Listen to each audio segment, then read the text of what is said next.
Welcome to The Explainer. So today we're going to talk about something pretty incredible, how old, thrown-away clothes are getting a second chance. We're going to see how this huge waste problem is actually being turned into a story of, well, innovation and hope. Okay, let's kick things off with this really powerful idea from Annie Leonard. She says, there is no such thing as away.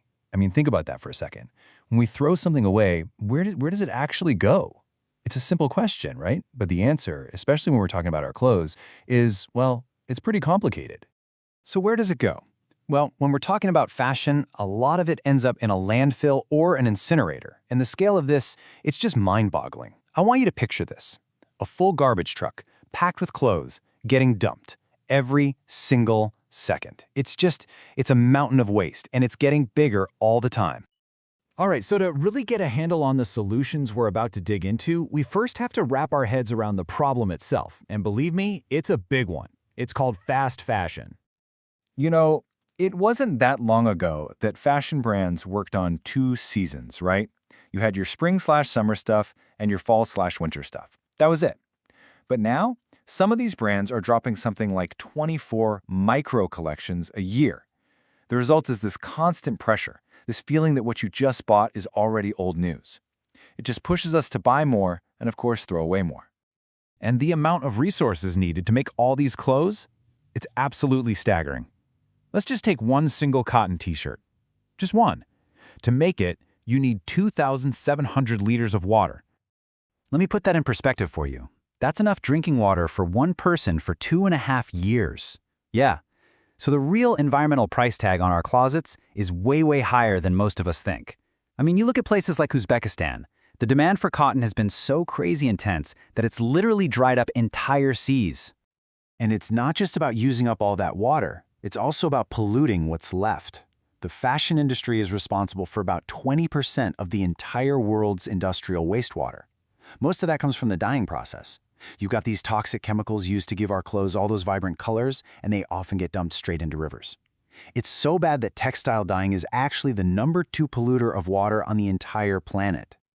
Okay, and then you've got the climate impact. This one is a shocker. The fashion industry actually pumps out more carbon than all international flights and shipping combined. Just let that sink in. If we keep going like this, fashion could be using up a whole quarter of our planet's carbon budget by 2050. So with all this stuff being made, where does it all go? Well, here's the kicker. A shocking 80% of all our textiles end up in a landfill or just getting burned. A tiny, tiny fraction actually gets recycled or reused. But what if we're looking at this whole mountain of waste completely wrong? What if it isn't the end of the line? What if it's actually a starting point? Now that is the really powerful idea behind something called upcycling. And this is the core of it, right here.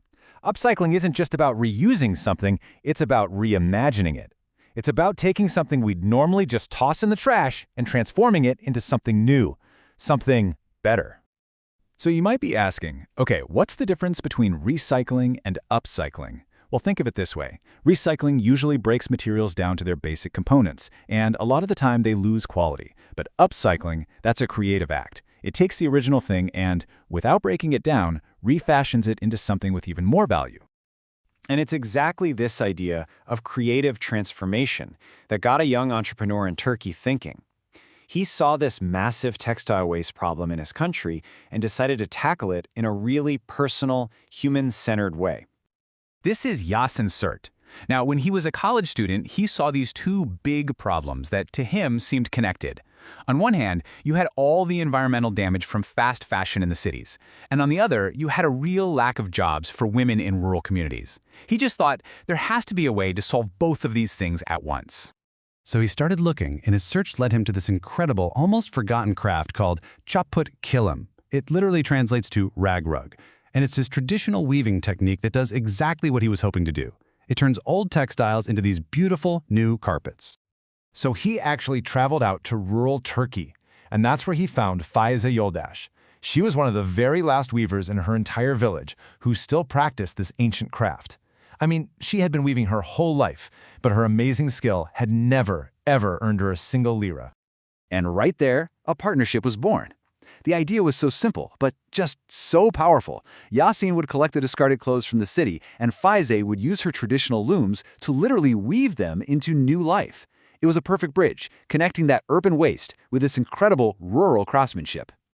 And that simple process? That became the foundation for their brand, Chapputz. It's so straightforward. They collect unwanted clothes, they cut them up into strips, Faize and her team weave them into brand new fabric, and then they create these cool, modern accessories like backpacks and tablet cases. It really is a perfect circle of reuse. But you see, the impact of what Chapputz is doing is about so much more than just making really cool products. It's about totally transforming lives and whole communities. At its heart, Chapputz is a social enterprise, and it's proving something really important, that a fashion brand can actually do well by doing good. You can tackle a massive waste problem and empower people at the exact same time. In fact, when you look at the big picture, this one small company is making a huge impact. It's actually contributing to 6 of the United Nations Sustainable Development Goals. Everything from fighting poverty and promoting gender equality, all the way to taking real climate action. So by turning waste into a genuine opportunity, Chapputz is taking on some of our biggest global challenges head-on. It's creating jobs, it's saving water, it's keeping tons of clothes out of landfills. It's just a small company with a really, really big vision. And the story of Chapputz really leaves us with a powerful question to think about, doesn't it? What if waste is just a failure of our imagination? What if the solutions to some of our biggest, most daunting problems are already all around us, just waiting for us to see them in a new way?